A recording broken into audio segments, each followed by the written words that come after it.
Alright, let's be honest. Most scope reviews are boring as heck.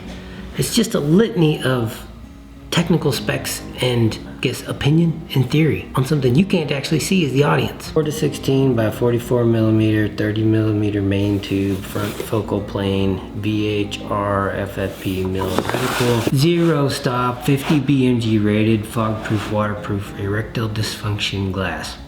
But we're gonna do one anyway today. And try to be a little more interesting about it with this new scope from Arken Optics.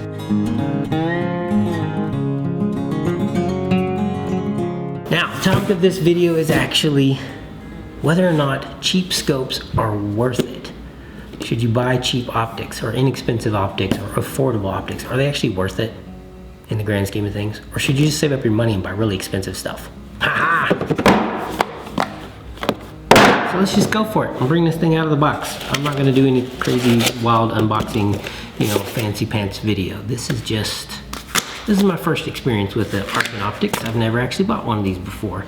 You hear all the rage about them, people talk about them a lot because they are an affordable option out there.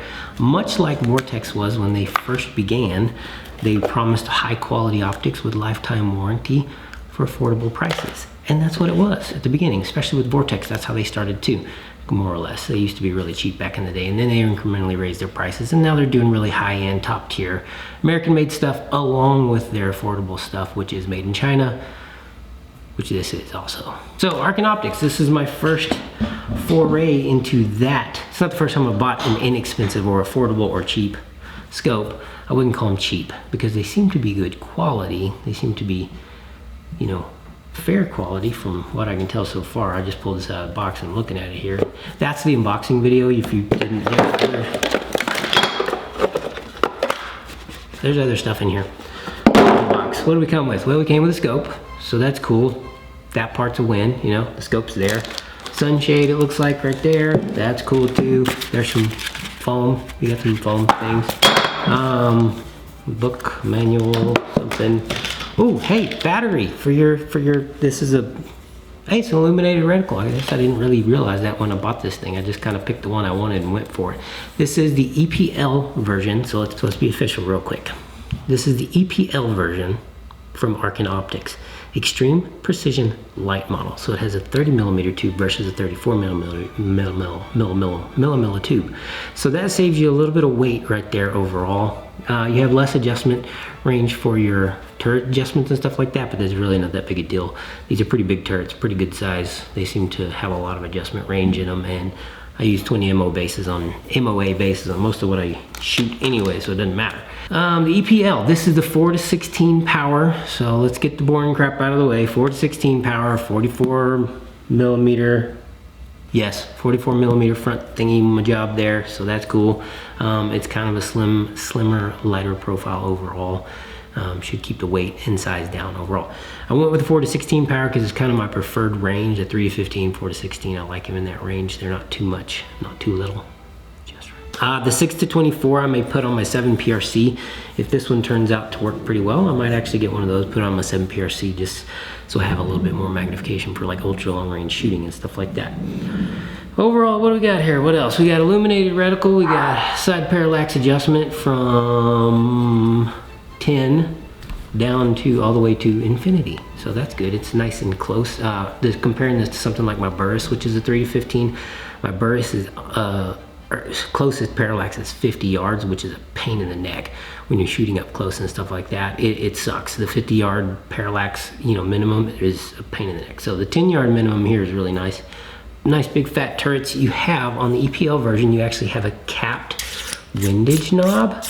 Right here. That is pretty awesome because it just is kind of superfluous to have target turrets on your windage. For the most part, I don't think I've come into a situation where I've needed them most of the time. I can only think of a handful of times when I've actually needed target turrets on the windage knob. Windage is one of those things that's constantly switching and moving around out downrange and stuff like that. So making adjustments for windage, unless you're in a really static position shooting like bench rest style, it's really not necessary. What else we got here? We got some stickers. Those are cool. Got our battery for their illumination. That's neat. Manual. That's cool. A little package here with some of your basic tools in it. and your lens cleaning kit and stuff like that. So it looks like you have all your tools to manipulate your scope and optics and rings and what, or your mounts and all that crap. So that's it. And warning, choking hazard. Okay? Don't put your scope in your mouth or the little parts and pieces. I'm assuming it's for the battery, but choking hazard. Small parts, don't put them in your mouth. I don't know who needs to hear this, but if you're putting your scope in your mouth or licking that thing, you got problems. And I went ahead and ordered from Arken their Halo TI titanium rings here with the scope, 70-75 aluminum. I don't know why they say Halo TI titanium scope rings when it's made of 70-75 aluminum. Maybe they just mean that little part right there is titanium. That's what I'm assuming. These are aluminum, that's titanium. That's my guess, but they have them marketed as titanium scope rings that are made out of aluminum. Also made in China. All right, first impressions, let's go for it. And then we're gonna get this thing on our rifle. Out with the old, in with the new. What do we got here? I like this big fat knob, look at that. Look at that big fat knob with the big fat numbers on it. That's cool, like that. Ooh, hey, it moves really nice. That's crisp and sharp. The clicks are very sharp and crisp, but not like stiff. It's not like stiff. That's cool. So far, so good. Well, you have your illumination here. You have your parallax. Let's set this to, I'm gonna set my parallax to 100. Just magnification on 4, and let's just give it a little, that's some pretty clear glass, man. A little bit of chromatic aberration around the edges. I'm gonna move my head. It's not mounted on the body yet, so a rifle, so it's a little harder to keep. Man, that's crisp. That's clear and crispy. Can y'all see it? There you go. Can y'all see that? It's pretty crisp. All right, let's zoom her on out to the 16 power and see what we get. Look up on the hills over there. Ooh, I like that reticle, the BHR mill reticle. So it's not a Christmas tree, it's just up and down, left and right, which I kind of prefer. The Christmas trees can be handy, but they're not my favorite type of reticle. This is nice. Very clear hash marks, very crisp hash marks. Let's put it in the mid-range, like 9 power. A good sight picture on the optic. There is some moisture. There's actually some moisture on the lens, and I don't know where that is. Did I spit on there or something? Did I blow snot on? I've been sick for a couple of days. Maybe I blew some snot on there. I'm getting a little dots on the lens. They look like, you know, like raindrops, so let me, nope, they're still there. So that's kind of weird. It looks like little water droplets on the lens. Can't tell where that's at. Let's explore. Yeah, that's the first bug, I guess you could say. There is actually damage to the lens. It looks like little chatter marks of a burr or something, you know, like that on the lens, and it's moving. It's coming with the lens. It's going back and forth with that front focal plane. So this is a front focal plane scope. So those little droplets or whatever that are in the lens, they're actually moving in size relationship back and forth with the reticle. So I'm assuming they are something that got on the reticle erector. So that's an interesting find. Haven't seen that one before. That's new. Cheap scopes, whatever. But if the scope works, it's not a deal killer. That's just a visual thing. Like somebody got some schmag on there, didn't clean their workstation when they were putting this one together or something like that, or somebody maybe sneezed on it. And now it's stuck forever inside my scope body. So where are we at with cheap optics? Here's what I struggle with. Cheap optics can be good. I've got a lot of great optics that were inexpensive, like the SWFA stuff that I typically use for just kind of basic optic stuff. You know, I need to put something on a rifle. Had some good results with those in the past. I've had some for years and years and years, had great luck with them. They're not the best glass, they're not the best, you know, as far as clarity goes, but they work, they're functional. And for an inexpensive optic, it's a good option, you know, something like the SWFA or even some of the Vortex stuff.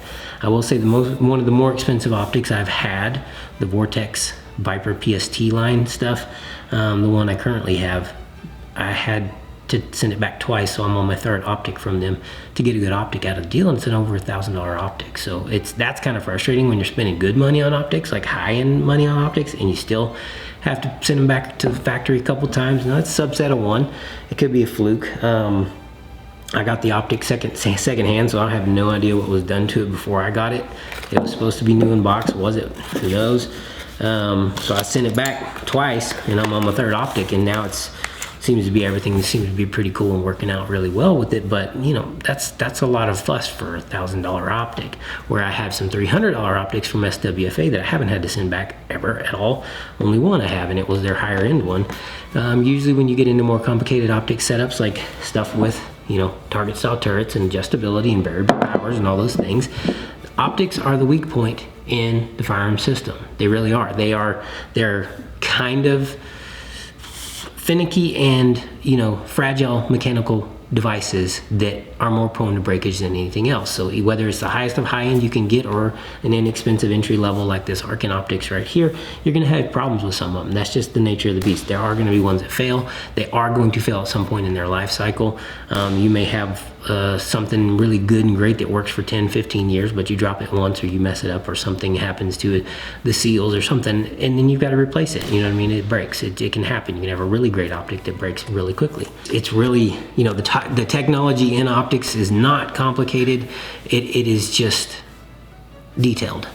Is the best way to put it. It's not complicated. It's detailed, and there's a lot of moving parts, so you have more that can break down. And when you introduce that type of system, something with all those mechanical complexities and all those intricate little pieces and parts into an environment where you're using abrupt, you know, explosive devices, basically firearms and stuff like that, in austere environments, bad things can happen, and pretty quickly. So cheap optics, are they worth it? I go back and forth. Some days I'm like, no, buy the highest and most expensive optic you can find and it'll work great, and you know, you won't ever have to worry about it.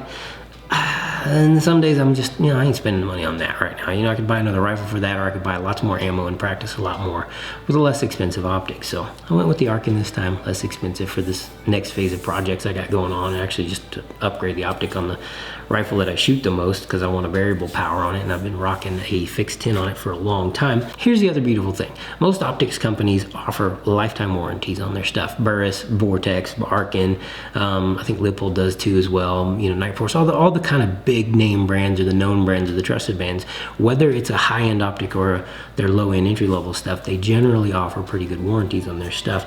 So I think it's a good investment either way.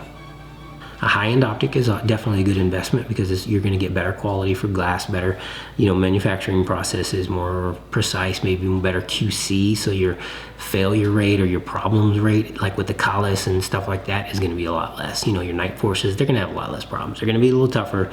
They're going to have a lot more better QC, a lot more better you know, controls and all those things. It's just going to be crisper and cleaner and a way better glass. No question about it. Good glass is good glass, and it's great glass is great glass. And you can tell there's a difference. This stuff, this glass here, I mean, you know, this cheap glass from Arken, it's probably Japanese HD or ED, what do they call it? Erectile dysfunction glass, ED glass. I think it's Japanese. It's pretty decent quality, other than somebody, you know, sneezing some schmeg on the reticle optic, or maybe chattering it with a tool, something like that. That's what it looks like. It's clear, you can see through it. See the reticle clear enough. I mean, you know, crisp edge to edge. I like it. Let's put it on a rifle. Now the old in with the new, right? Gonna try something different, similar price range, all that good stuff. And we are going to Ranger wrap this sucker. So let's get it on here and go for it. I don't know how much of this YouTube will let me show, so I'm just gonna skip this part. We're all mounted up here. Haven't a chance to look at it, give it my first impressions. Cheap scopes, are they worth it? I think if they function well, for a reasonable amount of time, through a reasonable amount of conditions, then they can be worth it. There's definitely a difference between cheap and expensive optics. This one seems pretty well made overall. Everything's well finished. The aluminum's tough feelings, you know, strong, the anodization, all that stuff. The turrets are positive and they adjust well. But, you know, the reticle seems to move appropriately. I haven't tested it on paper yet and actually started taking shots, so, you know, there's that. The illumination is really cool. It only illuminates the center, like the very center of the reticle. and then a couple points on the mills going up and down, left and right. So that's kind of neat. It's I don't know if they meant to illuminate those points, but there's like 2 points out here and then 2 points below on the mill adjustments that are illuminated, and then just this little tiny center cross here. So that's pretty cool. It doesn't wash out the whole reticle like a lot of illuminated reticles. When the whole thing's lit, it kind of washes things out, or it introduces some chromatic aberration or some blur, I guess you could say, and it makes it a little harder to pick up your reticle and, you know, to pick up the detail. This reticle is really nice. I do enjoy the VHR reticle, the way it looks. It's not, you know, my favorite is the mill quad from SWFA. That's my favorite reticle ever, but this is pretty nice looking. It's attractive, easy to pick up, very crisp. The lines, the numbers, everything's crisp and easy to read. Didn't have to make a whole lot of adjustments with the ocular and everything to see that. The only other gripe I've come into is the sunshade does not want to seat past that point. A couple turns of the thread in, it's already cross-threaded. I don't know why it's cross-threaded so easy. The thread pitch on the inside of this versus what's on this looks a little bit, maybe a little bit different. I don't know. I'm gonna have to get this under my scope and look at it and see if there's a burr somewhere holding some things up or whatever, but it won't go on all the way. Tried to come back and forth with it a couple times without, you know, really stripping and cross-threading anything, but we haven't quite got there yet. So I mean, it's just, the sunshades are nice to have. Oh wait, we might have got it. Nope, stops right there again. Okay. Yeah, I don't know if there's just a, let's gently turn it. Let's see, that's as far as it's going. Yeah, I don't know. I don't know if there's just an obstruction or something in the threads or whatever, but the sunshades are nice to have, not need to have. Out here where I live, it is nice to have. This one's gonna have a little bit of a gap on it if it does go on there, because it won't close up that gap, and I don't want to try to force it because I don't want to cross thread it really bad. I have learned in the past when it comes to sunshades, don't force it. You can cause problems that way. You can actually unscrew your front lens here and stuff like that and pull stuff off there you don't intend to pull off of there by doing that. So don't force it with the threads. All right, backing up from it, you know, the rings are really nicely made. They have some pretty good screws in them. Titanium on this little outset here. The screws are not the most expensive screws in the world, but they seem well enough, you know, good enough quality. Everything's even, like it torqued, you know, torqued down and centered and set down really well without big gaps on the side of the ring. So well machined so far as fit, finish, and size go like that. Yeah, I don't know. We're gonna have to get it on the range and test and see how long or how far and how great and how good and how true it tracks. That's what we're gonna do. That's gonna be long term. This is not something you can just, you know, slap on a rifle and go to the range and shoot 2 or 3 rounds and do, oh, it's good. I think that's an unjust comparison for optics. I think it's an unfair test for optics to just do that, to just give them like a basic cursory 0 and sight in. I think that's something you need to play with for a while before you really can get a feel for the quality of an optic. Now, if it's broken right off the bat and you can't get it to track a 0, that's pretty obvious pretty quick, which I have had in an optic before where it just wouldn't track 0, wouldn't hold 0. That's pretty easy to tell from one range trip to the next, 2 or 3 range trips, and you got that figured out. Or even the same range trip after you've zeroed it. If it starts walking 2 or 3 minutes and a rifle you know you can trust and it shoots well, then you probably got a problem with your optics. So I'm gonna get to the range with this. I'm gonna get some, you know, some camouflage on this thing and go test it out. It's gonna be a long-term test. So cheap optics, I think they can be worth it. Manufacturing processes being what they are today, you can get a higher grade optic today for less expensive than something comparable to it from 50 years ago that may have cost 3 or 4 times the price. Like to get this quality optic, you know, at this, you know, with these features and all those things 50 years ago, you're probably looking at 3 to 4 times the price, if not more. Manufacturing processes do change. They do get easier, they do get higher quality, they do get better. You know, it's just more consistent. It's more consistent and easier to make things more consistently better. And that keeps costs down, makes it more affordable to the public. I'm always a fan of buying as much optic as I can absolutely afford, but in the interest of fairness and just because sometimes it's nice to save money, check out an inexpensive optics and see if it works for you. I mean, there are cheap optics out there. Stuff like PSA and stuff like that, they're cheap, like Walmart brand optics. Those are the kind of things I would never buy. Like I'm not walking into Walmart and buying an optic in a plastic bag. You know what I'm saying? Like the crap you can get on stuff. I'm just not gonna do it. It's just, they're garbage. They're cheap garbage. They don't work for most circumstances. But inexpensive optics, something that is more affordable, which Arken is starting to raise their prices a little bit, and they will incrementally work their prices up to the industry standards. It'll eventually happen. That's just capitalism. That's how it works. But as they are right now, in kind of an affordable price range, in that $300 to $500 price range, I think you could probably get a pretty good quality scope out of the Arken Optics. I don't have any experience with them firsthand. This is my first one, so time will tell. But a lot of people love them. A lot of people say great things about them. I don't see anybody running them in PRS. Maybe for a good reason, but a lot of people use them in the field for hunting, shooting, target stuff and stuff like that. So that's what I'm gonna do. Target practice, goof off and shoot. See how it goes. All right, thank y'all for joining me again today. This one's ultimately up to you. Do you like cheap optics, or are you just gonna go for the highest, most expensive stuff you can get? You know, that's an individual preference thing. I like to try a broad range of stuff, especially here for the channel and stuff like that. Give it all a fair shake and see how it works out. Thank y'all though. Be blessed. Keep your knife sharp and your powder dry. Yeah, have a good day.